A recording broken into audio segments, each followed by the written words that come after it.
অত্যাৱশ্যকীয় সামগ্ৰীৰ অভাৱনীয় মূল্যবৃদ্ধিৰ প্ৰতিবাদত তেজপুৰত শোণিতপুৰ জিলা ছাত্ৰ সন্থাৰ উদ্যোগত বিক্ষোভ কাৰ্যসূচী।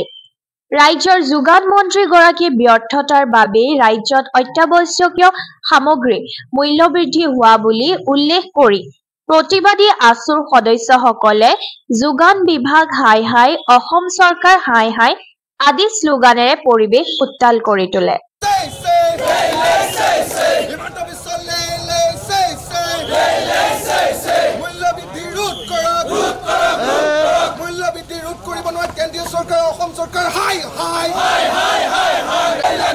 আলু পিয়াজকে মূল্যবৃদ্ধি ৰোধ কৰিবই লাগিব।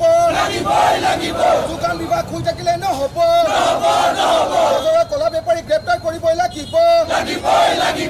বজাৰৰ আলু পিয়াজকে ধৰি অত্যাৱশ্যক সামগ্ৰীৰ মূল্যবৃদ্ধি ৰোধ কৰিবই লাগিব।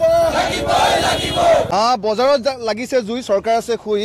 আজি আমি সদৌ অসম ছাত্ৰ সন্থাৰ আহ্বানত আজি সদৌ শোণিতপুৰ জিলা ছাত্ৰ সন্থা জিলা সদৰ তেজপুৰত আজি মূল্যবৃদ্ধি ৰোধ কৰাৰ দাবীত আমি বিক্ষোভ কাৰ্যসূচীৰে আমি বৰ্তমান চৰকাৰখনক আমি বিক্ষোভ কাৰ্যসূচী ৰূপায়ণ কৰিছোঁ।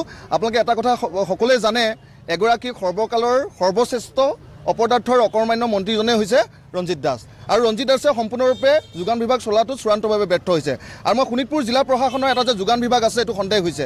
শোণিতপুৰ জিলা প্ৰশাসনৰ যোগান বিভাগক আমি এটা কথাই সকীয়াই দিছোঁ, যেতিয়াই বস্তুৰ দাম কমে তেতিয়া বজাৰৰ কলা বেপাৰীসকলে বস্তু মজুত কৰি তেখেতসকলে যেতিয়া বস্তুৰ দাম বাঢ়ে বজাৰৰ কলা বেপাৰীসকলে বহুত দামত বস্তু বিক্ৰী কৰে।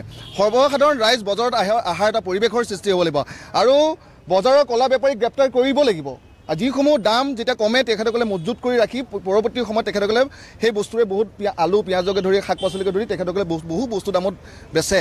আৰু সেইকাৰণে আমি কৈছোঁ যোগান বিভাগক আমি সকীয়াই দিছোঁ, আজি এই প্ৰতিবাদস্থলীৰ পৰা যাতে মূল্যবৃদ্ধি ৰোধ হ'ব লাগিব, অত্যাৱশ্যক সামগ্ৰীৰ মূল্যবৃদ্ধি ৰোধ হ'ব লাগিব, পেট্ৰল ডিজেলকে সমগ্ৰ সামগ্ৰীৰ মূল্যবৃদ্ধি ৰোধ কৰাৰ দাবীত আমি বিক্ষোভ কাৰ্যসূচী ৰূপায়ণ কৰিছোঁ। অসম ছাত্ৰ সন্থাৰ আহ্বানত আমি সদৌ শোণিতপুৰ জিলা ছাত্ৰ সন্থাই আজি ৰাজ্যখনত যি নিত্য ব্যৱহাৰ্য সামগ্ৰীৰ যি মূল্যবৃদ্ধি হৈছে, অভাৱনীয় মূল্যবৃদ্ধি হৈছে, এই মূল্যবৃদ্ধিৰ প্ৰতিবাদত আৰু অচিৰেই এই মূল্যবৃদ্ধি ৰোধ কৰাৰ দাবীত আমি জিলা ছাত্ৰ সন্থাই বিক্ষোভ কাৰ্যসূচী ৰূপায়ণ কৰিছোঁ। অসমত এগৰাকী যোগান মন্ত্ৰী আছে নে আমাৰ সন্দেহ হৈছে, আৰু যাৰ কাৰণে আমি জিলা ছাত্ৰ সন্থাই আমি ধাৰাবাহিকভাৱে মূল্যবৃদ্ধিৰ প্ৰতিবাদ জনাই কাৰ্যসূচী কৰি থকা হৈছে। যোগান মন্ত্ৰীগৰাকীক আমি প্ৰায়ে দেখোঁ যে পুৱা তেওঁ সামাজিক মাধ্যমত ব্যায়াম কৰাৰ কেইখনমান ফটো দিয়ে যেন তেওঁ যোগান বিভাগটো পৰিচালনা কৰিব বিচাৰিছে। অত্যন্ত দুখজনক কথা। আৰু এইখন চৰকাৰ যে সৰ্বসাধাৰণ ৰাইজৰ প্ৰতি যে দায়বদ্ধতা নাই তেওঁলোকৰ কামে কাজে প্ৰমাণ কৰিছে। তেওঁলোকৰ কোনোটো বিভাগ, প্ৰত্যেকটো বিভাগেই বৰ্তমানৰ এইখন চৰকাৰ যিগৰাকী মুখ্যমন্ত্ৰী হিমন্ত বিশ্ব শৰ্মা ডাঙৰীয়াই নিয়ন্ত্ৰণ কৰাৰ ক্ষেত্ৰত ব্যৰ্থ হৈছে। আৰু আমি অচিৰেই অসমৰ ৰাজ্যখনৰ প্ৰত্যেক নিত্য ব্যৱহাৰ্য সামগ্ৰীৰ মূল্যবৃদ্ধি ৰোধ কৰিবৰ কাৰণে আমি আজি এই বিক্ষোভ কাৰ্যসূচীৰ জৰিয়তে আহ্বান জনাইছোঁ। আৰু যদি আমাৰ বিক্ষোভ কাৰ্যসূচীৰ প্ৰতি এইখন চৰকাৰে কথা নুশুনে আমি পৰৱৰ্তী সময়ত জিলা ছাত্ৰ সন্থাই পুনৰ কাৰ্যসূচী ৰূপায়ণ কৰিবৰ কাৰণে নিশ্চয় বাধ্য হ'ব লাগিব।